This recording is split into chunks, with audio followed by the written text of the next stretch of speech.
2007. All right. Ricky Bobby was 2006. Wedding Crashers was 2005. So he was Chaz Reinhold Okay. in Wedding And Crashers. And then he was Chaz Michael Michaels Gotcha. in Blades of Glory. Blades of Glory. Yep. He must love the name Chaz. I like, who would think that in your filmography you're going to play Right. Chaz twice? Well, especially if you have somebody like Will Ferrell, who also back in the heyday, he probably just didn't care. Oh, He's sure. like, Yeah. I'll just do it. Like, whatever. Yeah. Like, I'm with you. But, all right. Welcome to the Fantasy Formula One podcast, everybody. I'm Paul. That's Ben. Thank you for joining our conversation. It is a conversation we would be having anyway. And you feel free to hit us up on social media, Fantasy Formula One Podcast, and email at info@fantasyformula1podcast.com. And I am, because now that we're in the season, I wanted to put this little disclaimer out there. Remember that we are not here to criticize, pass judgment, or talk crap. We're here to talk about the 20 best drivers in the world and how their skills transfer over to this little game we call Fantasy Formula One. And it's becoming, especially now that the season is open, it's pretty obvious that the rules of Fantasy Formula One, as they continue to evolve to make it more challenging for us based on kind of the car evolution, I think. But we can get all that in a second. And I would do the other disclaimer. Absolutely. That we're at my house and we are having brickwork done on the exterior. So if you hear a jackhammer going on, that is exactly what's going on. Oh man, I was going to go with like the facade of professionalism, and like in the suite above us, they're working on a couple. Oh, of, that would be so much better in the some suite set above design us. going on right now. Major motion picture. Yeah. Can't stop it. Couldn't avoid the scheduling issue. They're filming tonight, so they had to build out today, and they could. Yeah. Yeah, I might go ahead and cut that so that it sounds a lot better than "Hi everyone, we're in my basement." But anyway, Ma, meatloaf. Meatloaf! And that brings us back to the Full circle moment. circle. This is good. All right, so this weekend we saw the first F1 race in Bahrain. I have one more. Go for it too. So we've just made it through week one. This was, the season has officially begun. Oh, would you mind moving my leftover lunch? If it's probably in shot. Were you just eating croutons? I was just eating croutons yesterday. So we actually did get a new sponsor, Texas Toast. Texas Toast. Yes, we naturally have you on set, so you can go ahead and feel free to reach out to us. Okay, but I'm a bit of a T Public junkie here. Oh, there we go. This is for you, Paul. Here you go. Oh, thank you. No problem. And again, I'm the layman here, so I've Monday, Tuesday, Wednesday, Thursday, qualifying race day. That is sick. I appreciate that. And I'm fully on the train now. Oh, there we go. got DRS activated. It's got here just That in is time, great. just before record, so I was excited. I have a new shirt to wear now. Perfect. We need to rock these totally. I love it. So great. Thank you. Yeah, no problem. Oh, did you notice the DRS train? A little. Well, and we'll get into it. I'm not going to try and jump ahead. All right. So, takeaways from this weekend. Let me go to.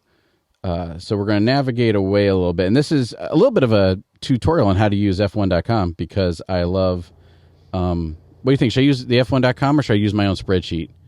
I don't know, man. Whatever you prefer. You know to what? do. We will go for just right now. We will go to the standings that they have. So you can come here 2024 for. Oh, that's their advertisement. Click over here on Bahrain 2024 races, drivers, whatever. We're going to go to Bahrain, and here's all the results. So this is where I get all my results for all the stats that I work. Yeah.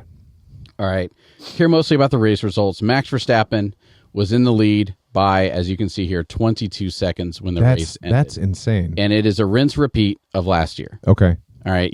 Last year, as soon as you give Max Verstappen clean air, he's just gone. And then his teammate, Sergio Perez, as he did here, eventually works his way up to second place, but by a much narrower margin, right? So sure. He was only in second place by what, 2.5, 3 seconds? 3 seconds, exactly. So let me just ask there. So Max and Sergio have essentially the same car. Mm-hmm. So that 20-second disparity between he and his teammate, that's just the Max Verstappen factor. That's and if you ask 20, that was supposed to be a question mark. There was supposed to be that's absolutely. a factor. That's a factor. And if you ask 20 different people, you'll probably get 21 different answers. My belief is that Max Verstappen is the once-in-a-generation capable driver who, not just saying his reflexes and his driving ability are there, but his ability to communicate it to his engineer, and for the ability of that engineer to make it a reality for the car, his driving ability and that level of being in sync, like all of it's coming together to have this capability. Sure. And is Sergio Perez, are the cars identical? I don't know. Is the issue that Sergio Perez isn't, in quotes, as good of a driver? Maybe, but also no one's as good as Max, right? Sure. If you look at Sergio Perez, he is neck and neck. He passed both of the Ferraris. So absolutely. I firmly believe that it's everybody else in the world equals normal. These are the best drivers in the world equals normal. And then you have Max that for his ability and for the capability with the car and stuff like that. There's also, and we talked about it on a previous podcast, he likes his cars a little looser, so he's always on the edge of control, and he can just kind of keep that in. Yeah. Where Sergio Perez likes it a little more stiffer, and then he pushes it. I gotta wonder, you have these generational talents in each sport, and I gotta wonder, on your attribute assignment, when you're creating Max Verstappen as a character, he's got so many points in driving skill. He's got to suck at some really basic things. I bet if Max Verstappen tries to make a peanut butter and jelly sandwich, he's going to injure himself so badly before he's even gotten a knife. It's going to be reaching for bread. Something's not going to compute. Something basic. It has to be, otherwise the world wouldn't be. Oh yeah, his shoes are on the wrong feet. And he's just doing it in the dark. Otherwise, it's just really unfair for the rest of us that he's this good at driving. Yeah, you put him in the car, he's unstoppable. Exactly. The man can't feed himself. Hopefully it's something like that, because this is it's amazing. And the fact that the rest of the field, and this is me repeating commentary from other drivers. Yeah. So Bill Buxton is one of the commentators for F1. And I love his insight. I love how he's always a guy in pit road. He's a guy who walks up between the cars on the grid and gives you a quick update on him. I love listening to his commentary. Sure. One of the things he said, and I hope I'm not misquoting him, is that the Max Verstappen's qualifying time last year that put him on the pole would only have been good enough for 8th this year. Really? That's how much the cars have evolved. That's how much just year to year. It's year to year, especially since Red Bull was so great last year. Everybody adopted him, so now everybody is that much faster. Wow. So if Max Verstappen hadn't touched anything from last year and put up the same times, he would have been 8th. Unbelievable. And so this is just showing how much it continues to evolve. So it is a team, but I think you put magic in the hands of a savant, and then there you go. Yeah, well, see, that brings up a very interesting point. That's probably a conversation for another time. But when you're if you're a constructor and you're looking for a new driver, you're going to drop somebody, or you don't have someone in the pipeline that you have a lot of confidence in. You would think, man, there are so few drivers of this caliber. Why not go to the pool of drivers who have retired, who are still in, maybe they just had a bad year or two. I'm trying to remember who it was for AlphaTauri, who lasted only 10 races before he got replaced with Nick DeVries. Yeah, I mean, where's Nick DeVries? I'm sure he's got the time and he'd love to get back in the car, but now having this discussion of last year to this year, there is that much of a change in the level of precision and understanding of the machinery that you're driving. That curve has to be so frightening to try to retackle. Like if you miss your window, then you end up like Mercedes.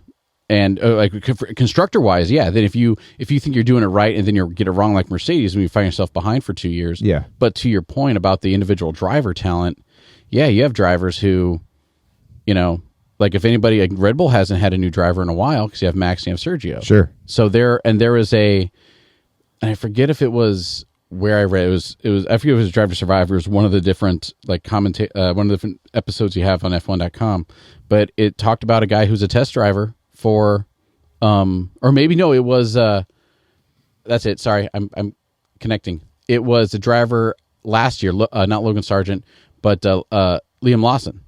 Okay. So the guy who replaced once last year when Daniel Ricciardo broke his hand, they brought up Liam Lawson. He's a test driver and a reserve driver for Red Bull. Yeah. And he's like, you don't make much money unless you're on the track. And he did great. Now he's back to being now he's a third driver, I think, for Red Bull. But like he said that he didn't have the pedigree. I'm paraphrasing greatly, and if I get it wrong, I apologize. But he didn't have the pedigree growing up, so he got to the point when, he was a reserve driver, and that's as close as he's getting to F1. Yeah. Unless, for some reason, he does great, or there becomes a quick vacuum.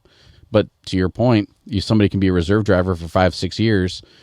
They find one Max Verstappen, then they find the next Lewis Hamilton, And then you're like, hey, sorry, man, we had these great guys in the wings. Well, and that's exactly it. You know, other sports, you know, in the off season, you can run, you can do drills, you can do, you know, there's so much you can do to keep yourself in competitive shape. There's such a disadvantage for the drivers here because they don't have an F1 car in their driveway to practice on. I mean, exactly. I know, and again, whole other episode we could talk simulations and they're improving, you know, they're improving quality. And I know Max Verstappen's actually one of the best sim drivers as well. Yeah. So I mean, there's definitely a correlation in terms of, you know, what you can use to prep, but it's not going to be the same thing, a 1-to-1 ratio of having your own F1 car that you can just do laps all day in the off season. Yeah. You know, so that level of skill retention that's wild. And is Max Verstappen, and this is a great, like, kind of the whole nature versus nurture thing with children. Yeah. Is Max Verstappen this dominant and this great because it's natural talent and because he works really hard? Or is it that way because he had, 3, 4, however many years with Red Bull when he was crashing into his teammate, when he was coming in 5th? You know, he's sitting here, he has numerous years of racing in a Red Bull car and evolving his car under his belt. Kind of like Taylor Swift, right? The overnight success that only took 20 years to happen. Like, is Max Verstappen this great because he's just good and you put him in there and he's great, or because he already went through all those years when he was the best driver they had and they believed of him and they gave him those chances? When, to your point, you have Nick DeVries, who lasted half a season. Right. And then for whatever reason, there's got to be other reasons, but for whatever reason, he was out. Right. You know? And maybe it's just somebody just believed in Max and they let him stay around to get over those hurdles. Or, because I remember watching the race when he and whoever his teammate was at the time crashed into each other.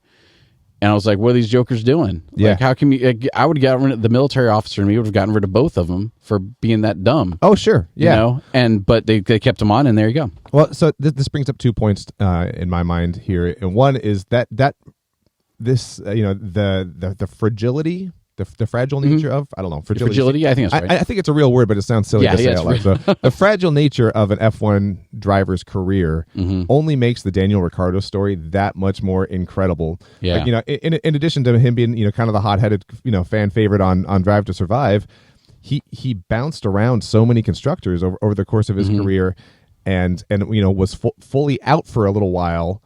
Comes back in as a reserve driver. And the fact that he's still in a car after, you know, amazing, given the ups and downs of his career, is incredible. But secondarily, you know, we're talking about early Max Verstappen with Red Bull, you know, throughout, has some rough years along the way, but he is still this next level guy that, you know, they stick with him, and he is the future they hoped he would be. Yeah.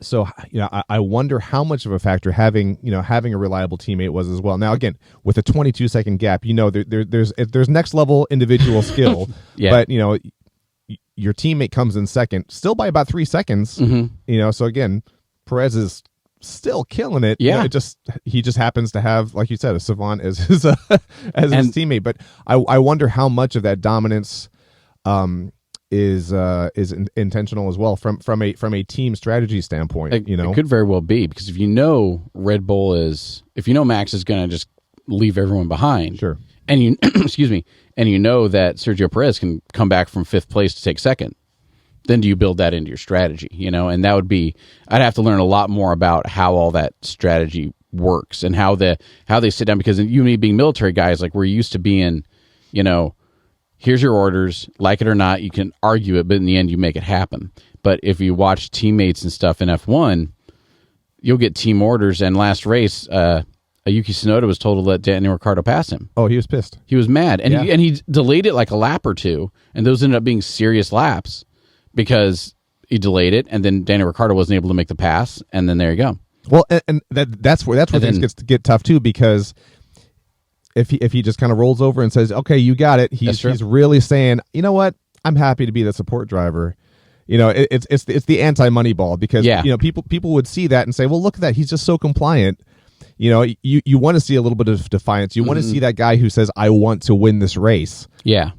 But yes, otherwise he's weak. But at the end of the day, they came in P13, P14. Yeah, and we're gonna discuss RB, because I went heavy into RB and it did not. Yeah, so I mean, pay out. I think there's a time to strike out on your own and say this is mine. It was, again, like 2 years ago now, when Sainz was like, no, I've been in 143 races.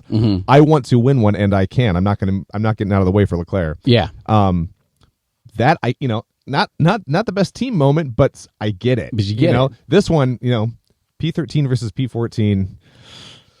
Yeah, I mean, if the whole intent of your constructor is, man, we'd love to get into the points today. Yeah, I mean, be a teammate, and yeah. And as soon as, and I have to think like, and maybe I'm just thinking wrong, but I have to think that as soon as the team's watching it, they're like, hey, team orders do this, sure, and and I'm supposed to let you pass so you can get 10th for whatever reason, and I do that.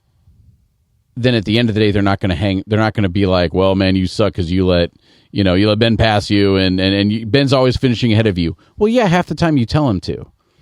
But also, I guess, would they be telling you to finish ahead of me if I could just do it myself? Right. I don't know. But I mean, and that harkens back to why we're sitting here to begin with. There are so many variables you can pull apart to try to come up with a definable talking point, but the number of things that go into each race, from the mechanical to the strategic to the individual driver skill to the weather of the day, it's unbelievable. It's unbelievable. And fantasy Formula One is a way where we can think we maybe get it, and then we can actually compete against other people who think they get it. Oh yeah, yeah. So I love it. No, it's so much fun. Love it this so is much. So we are going to, again, talk about, I mean, that was the great tee up to kind of the whole thing, is the fact that it's looking like we're going to have rinse repeat with Max Verstappen and Red Bull being dominant. Yeah. At least based off the first race. Nico Hülkenberg, I know he qualified 10th, and then he fell off, but he also qualified 10th and fell off last year at Bahrain. So that's not too much. And he ended up getting some pretty good points. And we'll go into the points aspect. A couple of things I fear how about this for this one, since we're already pontificating a lot, I'll go over we'll discuss some race specific stuff. Let's do that. Then we'll do another back-to-back episode where we actually talk about the fantasy aspect of it. Is that cool? That sounds great. All right. I love that. So a couple big things that went on. Mercedes qualified, they qualified 1-2? They qualified really well. Hang on, where did they go? Oh no, in practice they were 1-2. Mercedes qualified P6 was George Russell, and sorry, it was practice. Sorry, looking at qualifying. Here we go. Okay, so yeah, Max won. Max was lead, and then Charles Leclerc, then George Russell, P3, Hamilton 9th. and Hamilton 9th. So, what is going on with them? Right, and the answer is they're 2 years behind in evolution, and what makes me believe that is, remember how I said earlier in this, if Max Verstappen raced with the same car he did last year, he would have qualified 8th. Yeah. Well, look where Lewis Hamilton qualified 9th. They've got last year's. Last year's Red Bull. They're caught up finally to where everyone was. They say it's 2 years or 2 years behind, but assuming they were able to do some of their Mercedes magic like they're able to, by those rough numbers, again, you have a hard time proving it in court, but it looks like they're right where Red Bull was last year. Sure. So they're a year or two behind. But that explains all this. And then George Russell being in third, that's still only... So George Russell got third with a lap time of 1 minute, 30.35 seconds. Lewis Hamilton got ninth with 1 minute, 30.45 seconds. So they were 1/10 of a second apart from each other. Well, and that's the thing. I think that the entire spread in qualifying between first and 20th was under 3 seconds. I mean, that's am I yeah. So let's see, in Q3, actually, I was looking at Q1 results. In Q3, Max Verstappen got the pole with 1 minute 29.179 seconds, and then P10. We'll go P9 down to Lewis Hamilton. 1 minute 29.71, so 5/10 of a second. And then to your point, the end of the grid, Pierre Gasly starting P20 was 1 minute 30.94. So they were, 1 minute 30.9. They're like 1.5 seconds. Unbelievable. From first to 20th. 20th, which is, and I really wanted to do this just for anybody who's curious about how fast 1 second is. And I was doing this afterward, but I was like, wait a minute, how fast is 1 second? 1 second's very fast. Where's my little timer? Here we go. Nope, not the timer. I will find it. I promise. That's okay. I mean, like, we can approximate. Oh, here it is. Found it. Yeah. So it's timer. It is. There's reset. Max. 1 second. That was 1.3 seconds. Okay. So just a little bit faster than that was the difference between first and last. Yeah. So let's go. You go first, 20th. 20th, and that's the difference. Everybody in between. Yep. Unbelievable. And all it took to our previous talk about Max and his skill and his ability is when you're on board and you see a driver go like this real quick, that's enough. That costs you. That costs you. And so, yeah, when you see the bouncing in there too, that driver quality of life, that the ability to stay steady, the ability to kind of bear through all of that makes all the difference. Huge difference. Thousands of seconds matter. So a couple points I want to bring up, and then we'll get to the fantasy part of it, is the Mercedes power unit. Yeah. Before qualifying, Lando Norris changed out 2 power units, which is each car or each team or each car is able to have 2 power units. I think it's just the team is able to have 2 power units for the whole season. So now if he gets another power unit, he's going to take a grid penalty every time he does. Oh, so he's all done for the season? He's all done for the season. Holy crap. Yeah. Okay. And what happens if you change your power unit? I think you start in pit lane. So you sit there in pit lane, the whole field passes, and then you can accelerate out of pit lane. Right? So you get a heavy penalty. And the fact that both of these Mercedes-built power units have failed or have been replaced, that's an issue. And then for the race, Mercedes was really good. They had high expectations. Yeah. But you saw, remember how George Russell started third. He was as high up as second at one point. And George Russell finished Perez, Sainz, Lando Norris, Oscar Piastri. Where is he? They keep missing him? Yep. He finished 5th. And that drop-off happened just the last, half dozen laps. Yeah. And then Hamilton. Lewis has Hamilton. He went 7th. So 7th? Oh, there you go. So they and McLaren split up the places. So, yeah. Can we delve into a side question on this? Absolutely. So we look at the race results. You've got Red Bull, Ferrari, McLaren, Mercedes mix up. Yeah. And then you've got Aston Martin for rounding out 9 and 10. Yeah. Is that fairly typical to have entire constructors be lined up like that? It is. In theory, again, everyone can feel free to leave stuff in the comments if you disagree on this, but in theory, if you have both of the drivers they want to treat their drivers equally, and they want to make sure they have the best drivers possible, sure. right? And if you start out at similar cars, then you should be able to have the drivers be back to back to back to back to back. Okay. As soon as you mix it up, well, and it could be anything from a wind gust to somebody else got bumped to whatever, right? But yeah, to see them back to back to back, that means it's kind of like, okay, all is well with the world. As soon as you see like all of the cars scattered, then in my opinion, something's gone wrong. And it could be just the weather. It could have been there's a big accident. It could have been something. But yeah, as soon as we're both driving for the same team, you're doing first and I'm doing 10th, then either my car's wrong or I'm wrong. I see. Yeah. And that's and you'll see that especially like with Aston Martin. They're pretty well together now, but as soon as you have Lance Stroll and Fernando Alonso have a split, you'll see it with Haas, right? Sometimes, I think they were they at they were split. Was it 15 and 20? Something like that. Yeah. I'm sorry, 12 and 16. Yeah. Yeah. So there's a split there, and why? And why was there a split? Magnussen. He hit somebody in he bumped. Yeah, he spun around. I think it was a Bottas. But anyway, so does that answer that question? Yeah. Yeah. Thank you. Yeah, no problem. Yeah, and so I didn't know. I opened it up. I wasn't able to watch the races over the weekend, unfortunately. That's fine. But, but I opened it up. I'm like, wow, that's amazing. And now I find out that's not amazing at all. Cool. This is good to know. It shouldn't be. If I'm a constructor, I want you both to be the same. Sure. Yeah. So back to the Mercedes power unit. So McLaren uses a Mercedes power unit. Yes. There was the reason why Russell dropped off some positions was the team principal came on later and was talking about how their power units were overheating. Yep. So Russell started backing off to save his power unit, his engine, and Lewis Hamilton wasn't able to climb up. Right. And it wasn't a talk of, man, they're blocking me, or man, I just don't have it there. It was, I think it was them trying to save their power units. So they're looking at the whole seseason, not just today. They're looking at the whole season because there's 24 races. Right. And so if you round up one race, right, for 25 for easy numbers, we're 4% done?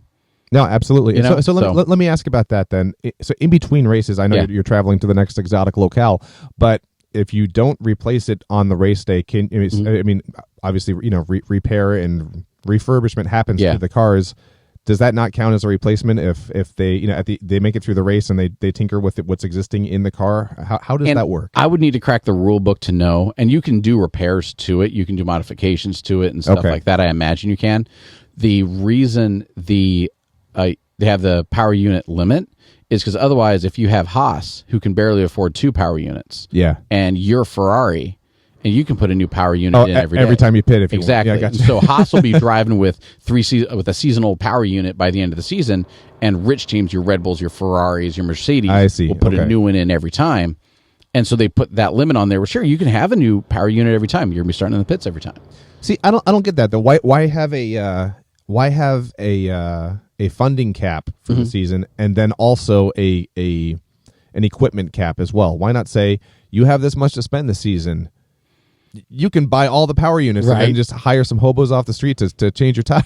And exactly. I know what you mean. I'm going to a stupid extreme here, but I'm like, why is there a penalty for that if you already have a limitation to how much you can spend on your for your constructor? And I season? think that comes in. I think it's multifaceted. One is it prevents somebody like Red Bull, who has a great car that's really dominant, and they just want to recycle their power units all the time. Yeah. And they don't need to spend, and they do, but like they don't need to spend that much money on getting their car faster. So they just do that, and it gives them that unfair advantage. Gotcha. But also, and I say all that to be like, is it or is it not? I don't know, but that's what people would say. Okay. The other thing is it's not a year to year. It's not 1 year you get $5,000, next year you get $5,000. It's over the course of 3 years you get X number of millions, right? Yeah. So you're always, and I don't know what the origin is, but you're always, borrowing from the right hand to pay the left sort of thing, where you have like a 3-year evolution, and you kind of budget out your money to spend, and if any money you spend this year, you're not going to have next year sort of thing. It's not a one-to-one bean counting. So as soon as they say it's just money, well then this year I'm going to take my 3 years of budget, and if I spend it all in 1 year, now suddenly I have the best shot of getting a championship, which means I get more money, which means I get more budget. Okay. And there's something like that in there. Again, if somebody's interested, please send me an email or leave a comment or something, because I'd love to learn more about that. But I know it's just not as simple as one-to-one. And what makes me kind of think this is, it was last year or the year before, they like that sound? That's a fun one. That's a fun one. Last year or the year before, it came out that Red Bull went over budget on like catering. They spent too much money feeding their people. Yeah, and I think it was like a $400,000 over. It was, relative to the price of relative to the to the price of any element of F1 racing, isn't that much money. But I mean, it's still $500,000. And if you listen, I think it was Mercedes, one of their detractors. They were saying that, well, no, and Red Bull was saying, no, we're feeding our people. It didn't come out of our car budget. The other teams are saying, well, no, if they overfed their people, the money had to come from somewhere, right? Like they're not going to just. We're not the federal government, right? They can't just make money. Money has to come somewhere. So, yeah, but and it's very, very nuanced. It's simple enough to be like, okay, 1 + 1 has to equal 2. Right. But it's complicated enough that there's people who their whole job is making sure that they balance their budget. And one of the ways to kind of make it, because it was just recently, within the last couple of years, when they redid the formulas, when they put that salary cap in, so teams can actually compete. And now it's working, right? Now you have all the fields within a second of each other qualifying, when before it was just your Ferraris, you had your haves and have-nots, and now it's getting closer together. Yeah. I just got to imagine being in like an F1 financial auditor. Oh gosh, how much would you use that title to your advantage? Like, you're going out on a first date. You're like, oh yeah, I'm an F1. Like, oh, you're a racer? No. We just make sure they don't spend too much money. And you put the tires on and take them off? No. Are you sitting there with the strategy? No. Do you give the driver a coffee? No. So how often do you travel? Not much. No. I can remote most of it. How's this going? I'm having a great time with you. Where do you think? Right, and then the person on this date doesn't realize that the person on a date with is like an accountant, and they're like, "Oh my gosh, it's so awesome!" Oh no, that's exactly it. Yeah. It works for about 5 minutes, and then don't ask too many questions. Exactly. Moving on from the power units, Mercedes, McLaren, Aston Martin, and Williams all have Mercedes power units, Mercedes built power units. And this is confusing. So for anybody who's new to F1, it's not the Mercedes necessarily. Mercedes team is making power units and wheeling them down the pit lane and giving them to Williams, but the Mercedes company that has this team, also the same Mercedes company makes power units for this team, but they also make power units for the other team. Yeah, they're all in bed with each other. But this is what, if you go back to, I think, 2018, this is exactly what Red Bull ran into before, where they're, so Alpine used to be Team Renault, which is one of the biggest auto manufacturers in Europe, and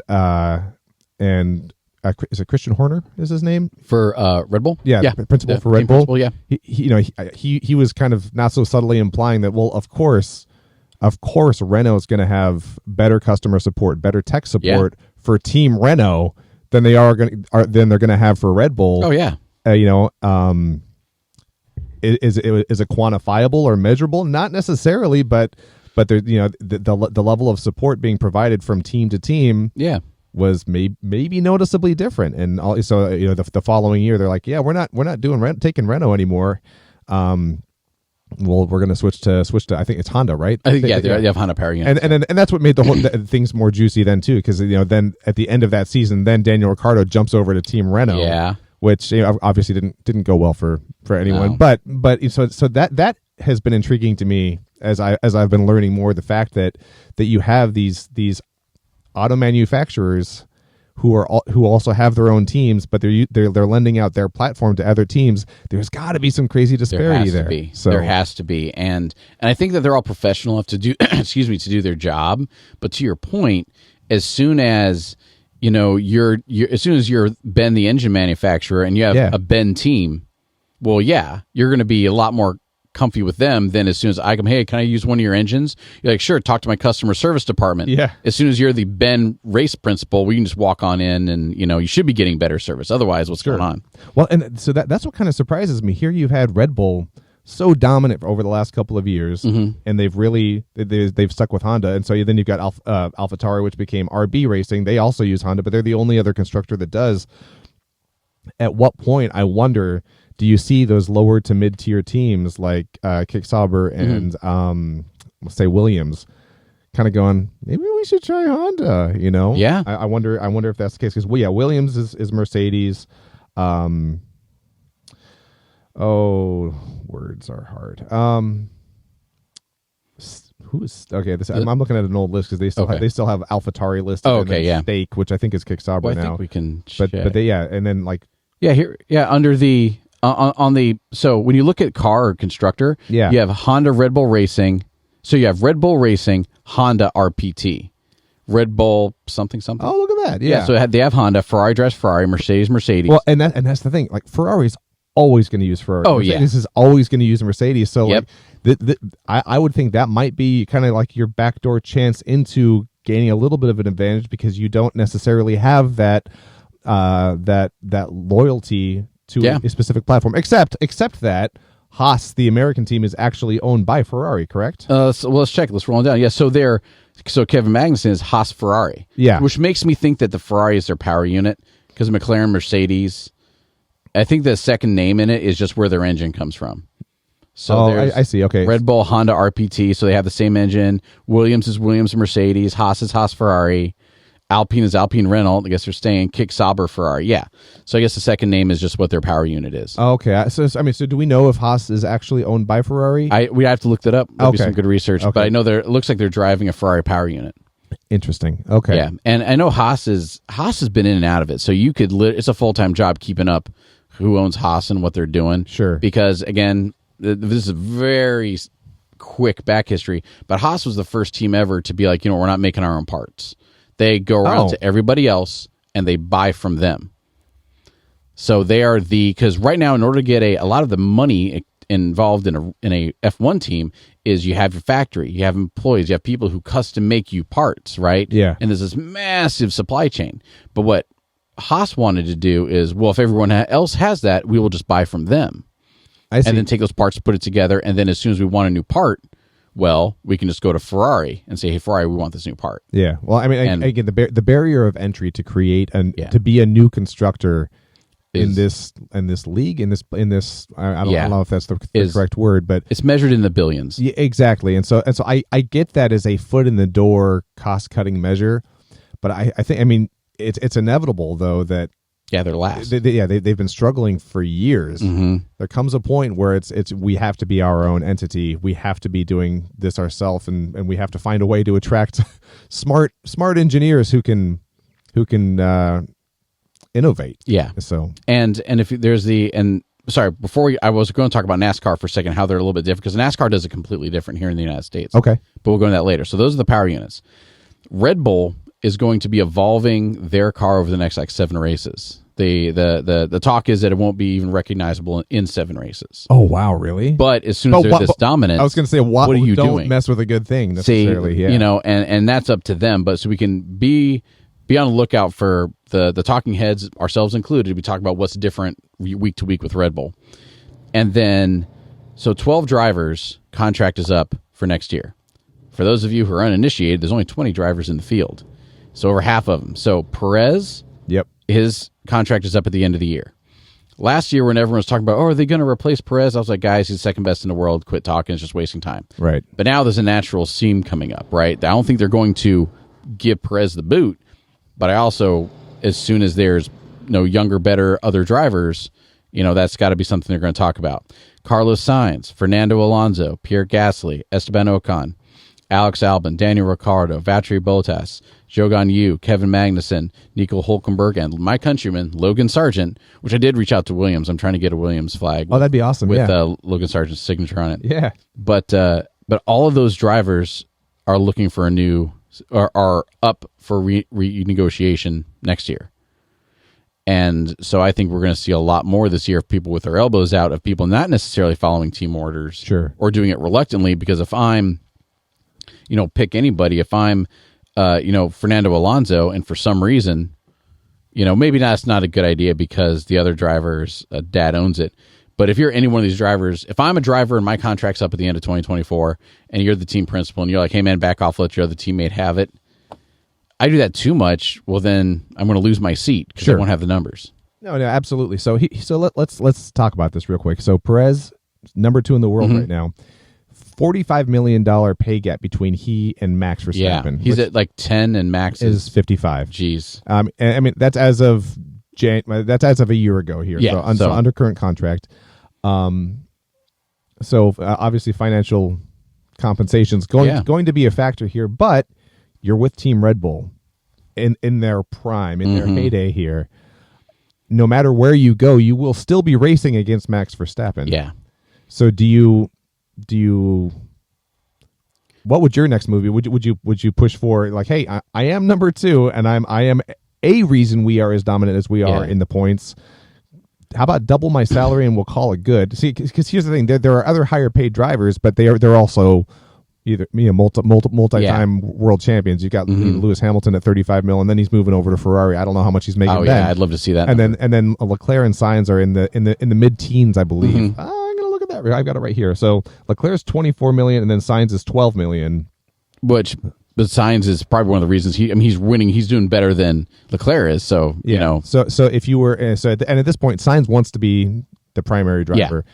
So I don't know where he'll end up, but he wants that. So if you're Perez, do you entertain going elsewhere, or do you just look for a pay raise and stay with Red Bull?